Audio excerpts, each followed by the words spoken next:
I'ma do you right.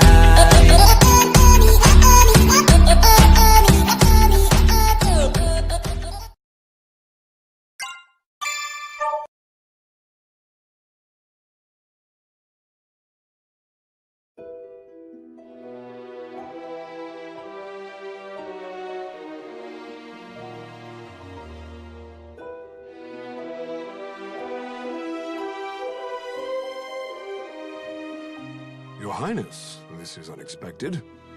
Had I been made aware of your arrival, I would have mustered the troops for inspection. I'm not here to inspect your men. I see. Then to what do we owe the honor? How long have military operations in Alfheim gone on now, Bjork? 8? No, 9 years? 9 years to see the Emperor's, my father's, will done. And somehow, victory yet eludes us. The Emperor wishes to convey his impatience. He desires results. To that end, I come bearing the burden of command. By the Emperor's will, the invasion of Alfheim continues under my supreme authority. Your Beowulf now obeys me. I'll hear objections. I have none, Your Highness. We of Beowulf, the Knight Sanguine, have thus far failed in delivering our Emperor his conquest. If His Majesty has seen fit to grant us a second chance, though undeserving, we humbly accept. Enough then. Let's not speak of apologies and humility. Instead, let us speak of plans. As I transition into my new role as commander, I admit confusion on a matter I'd like explained. This boy, the alleged bearer of the Shining Dragon. I've reviewed all your compiled intelligence, and yet, not one report in the lot mentioned the dragon at all. Not even in passing. Explain this to me. We judge that information unfit to be reported on, Your Highness. Not worth reporting? Surely I misheard. The mightiest of his kin, a legend amongst even other dragons. You mean to tell me the discovery of the Shining Dragon...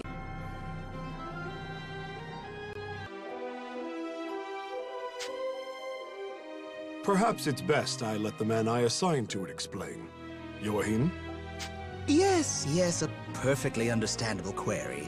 We heard rumors the child possessed the Shining Dragon, so we acquired him, yes. We've since spent a great deal of time observing his growth, but sadly we were unable to detect the Shining Dragon's energy signature. He still was able to channel pure dragon energy on his own, however. I was in the midst of running tests for that at the time. So hopefully it's clear why we chose as we did. The official reports are reserved for confirmed, verified intelligence only. I see. I'll remember your discretion as I conduct my new duties. Still, the Shining Dragon. Can this power of mine tame even you, I wonder? Hey, we talking about the Shining Dragon in here? Like the special mythical one? Is he really all that?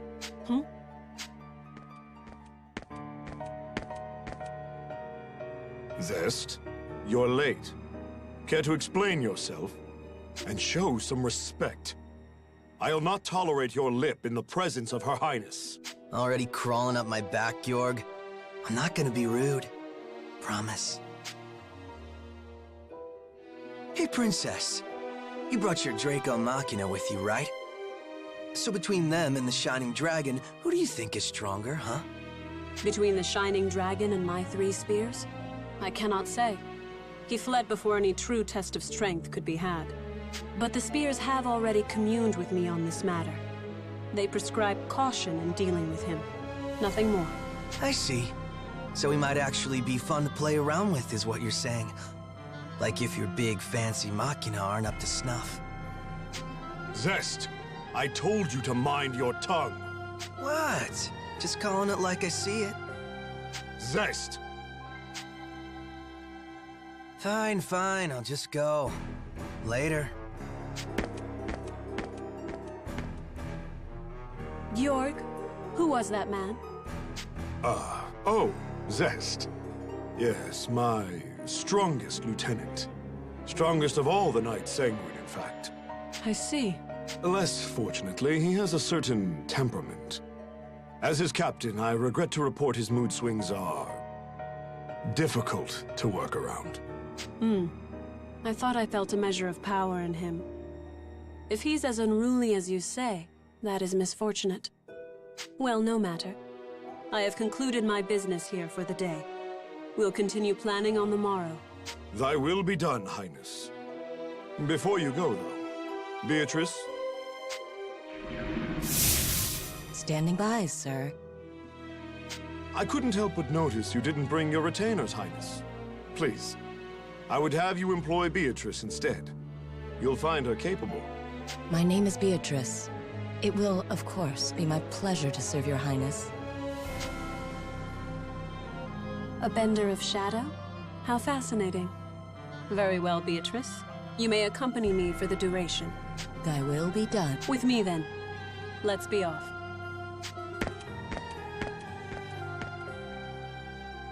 Let me guess, before you start. Don't leave her side for even a moment, and make sure her every need is seen to. Something like that? Something like that.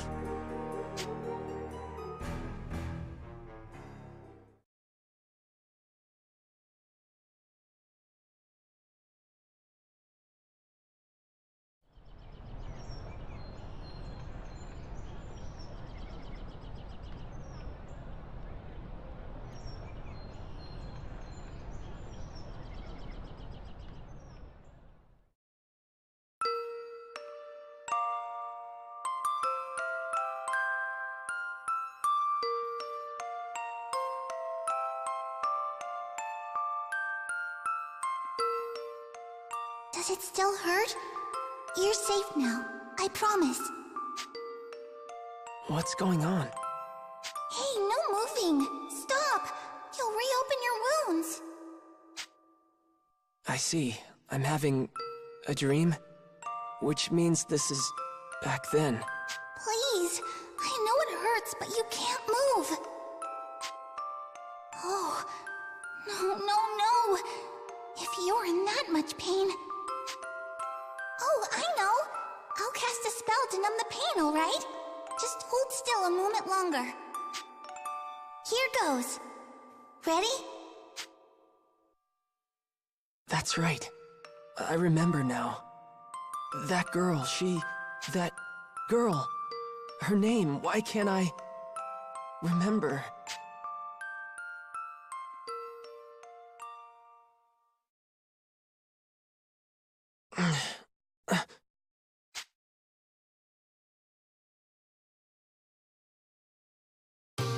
Oh, Your Radiance.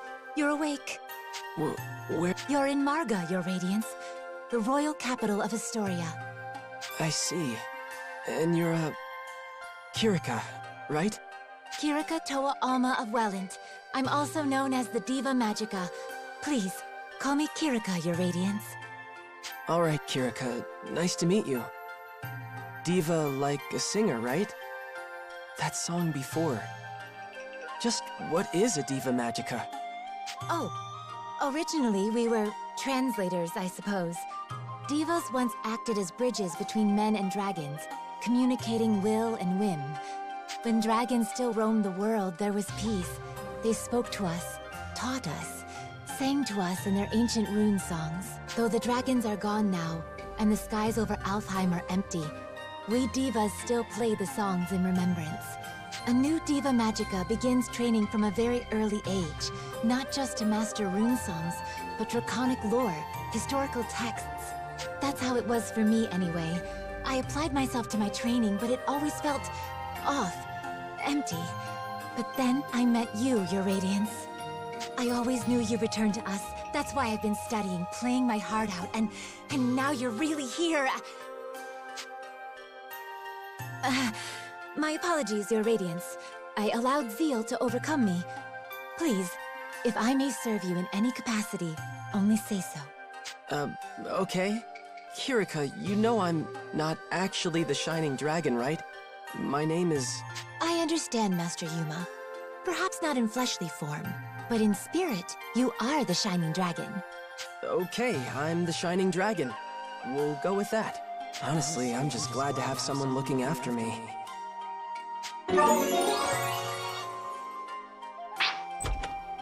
Good morning, Kirika. How's he doing? Oh, he's awake? Mom! Mom! And that was Primula. Her mother Emma runs this place. The Seagull Inn, I should say. Mom, look! Oh my, good to see your eyes open, dear. You gave us quite the fright when you wouldn't wake up, you know. I did? Thank you for looking after me, ma'am. Breakfast is ready, so why don't you come down and put something in your stomach? Oh, and the princess is here. Best not make her wait. The princess? In time, Your Radiance. I think you'll understand after you two have spoken.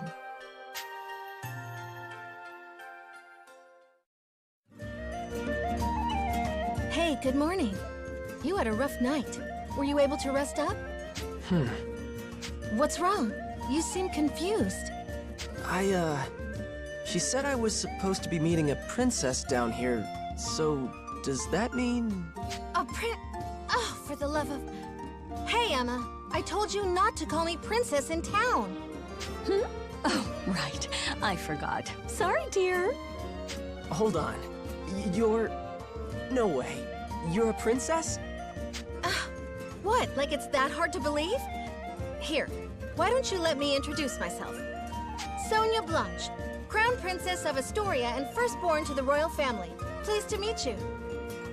My name is Yuma Ilvern, Your Highness. It's a profound honor to meet you. Hey, nuh-uh. None of that. No highnesses. Just call me Sonia, okay? You got it, but what's the Crown Princess kicking around a regular old inn for? Well, excuse us for being regular and old. We're the top inn in the city, thank you. And we've even got Dragoneers staying here. Easy now, Primula. But she's right. I live here as the Dragoneers' caretaker. Dragoneers? That's what Excella and Kirika are, right? Are you a Dragoneer? No, not personally. It's more like I'm in training to become one. Something like that, anyway. So, Yuma, weird question, but can we talk about your plans from here on? Your future? Sonia, I think it would be better if the king explained. We should escort his radiance to the castle before anything else. You're right. Can you come with us for a bit, Yuma? I'm a little uneasy about all this royalty stuff, but it's not like I can refuse the people seeing to my every need.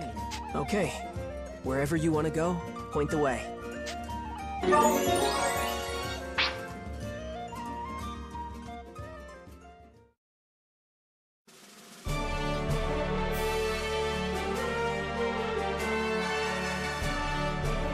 Welcome, Sir Yuma. I am Albert, King of Astoria. Thank you for making the journey to my... Yes, sir. Oh, come, Sir Yuma. No need to be so stiff. Actually, if I may call you simply Yuma? Sure, that's fine, sir. Very good. Now, Yuma, I'm sure you have some guesses as to why you're here. The Shining Dragon, right? Then we're all on the same page. That's the short version, yes.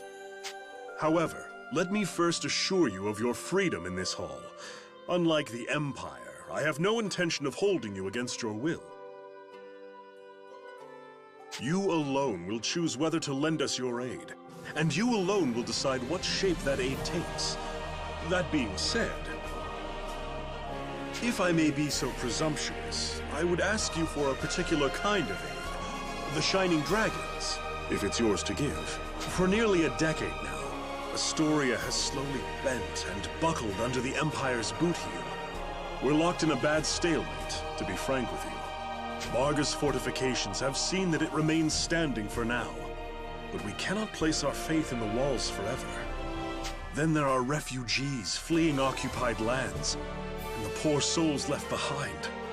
They are my subjects, and I their king. I am duty-bound to protect them. I understand. I've seen the Empire do some terrible things out there. When I was at Gelritz, I saw cruelty. all kinds of inhumane experiments. Will you help us?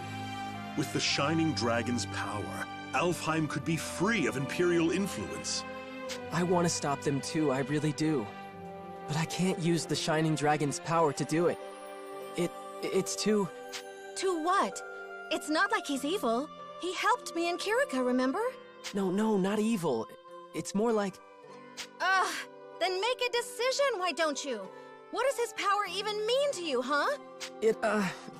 Well... Answer me! This is all about you, so why don't you say something? If you've come this far just to clam up, ugh, I don't understand you. Sonia, enough. Yuma can hardly make his own decisions when you lay the pressure on so thick. What? No, I didn't mean... No, I'm sorry, Yuma. None of that was right of me to say. Please excuse my display. You know I don't mean to embarrass you in your own hall, Father. And Yuma, can you forgive me? I know you have your reasons, so if you don't want to use your power... No, it's okay. I should be the one apologizing. In the end, the fault lies with me, I think. You did, after all, just escape from Imperial prison. Perhaps I was wrong to push for answers when you've been left with only questions. Shall we take a break for now? A moment to think with clear heads would do us all well. You are dismissed, Yuma. Please, take whatever time you need. See the city, and return with your decision once you've made it. Yes, if you say so, Your Majesty.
Take a look.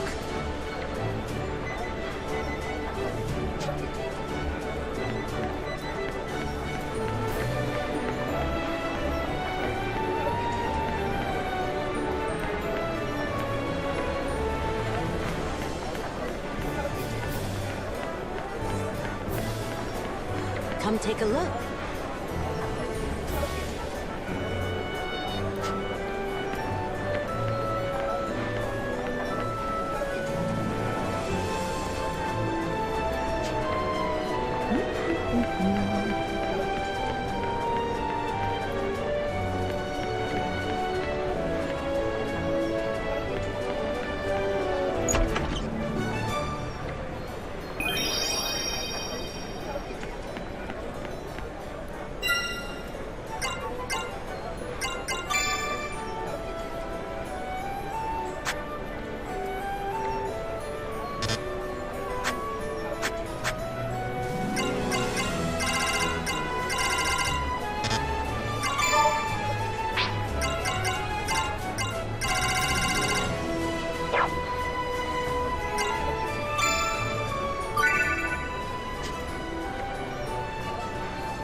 and take a look.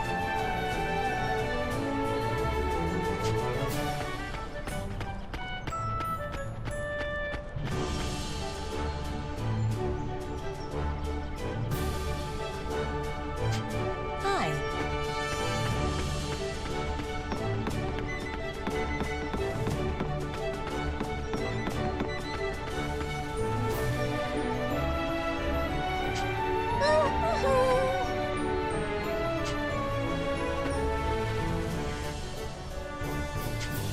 Hello.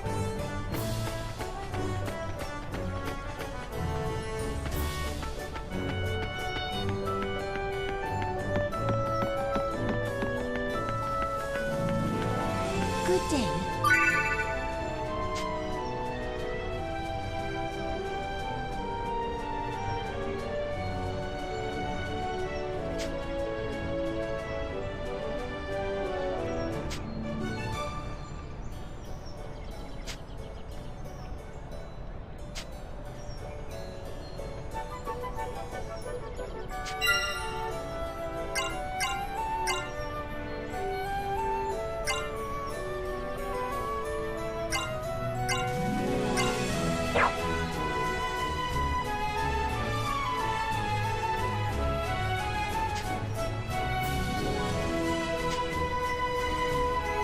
My apologies.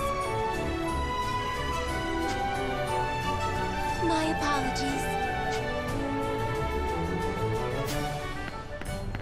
What's on your mind?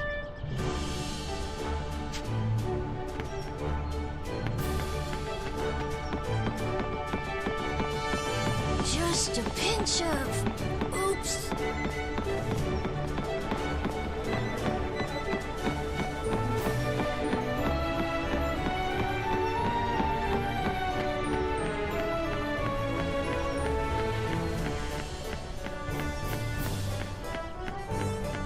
Hello.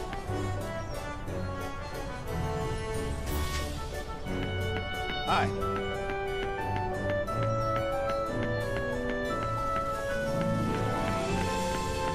Would you like a forecast?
Oh, welcome back. There's someone here to see you. Uncle Burrows, this is the boy I was talking about.